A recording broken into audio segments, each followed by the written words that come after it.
Lenti qovog'ini uyib, недовольный bo'lib yozib yuboribdi.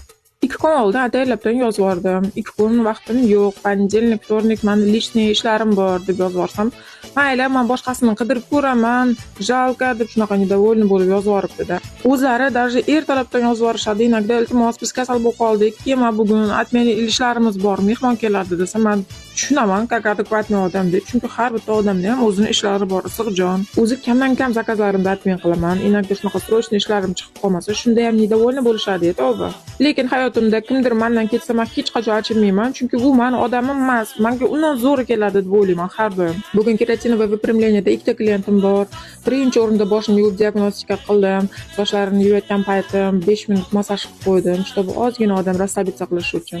Bu esa ikkinchi qizimizning sochi shunaqa qalin ekan, birinchi marta ko'rishim, do'stlarda ham soch shunaqa qalin bo'lar ekan deb maza qilib ishladim to'g'risi. Rezultat qanday yaltirashigan-chi. O'zi yaqindagina sochimni keratin qildirgandim. Bu qizning sochini ko'rib battar yana qildirgim kelib ketdi. Hali erta bo'lsa ham. Sertifikatlarimni olib, masterimdan maqtovlarni eshitib, xursand bo'lib uyga kelsam, Yuliya opa bizga shunaqa chiroyli qilib pishiriqlarni jo'natib yuborgan ekan. Do'stlar, обязательно yoqqan bo'lsa like, подписка bosib qo'yinglar, xursand bo'laman. Istoriyada ham hamma qatori maza qilib kuzatinglar.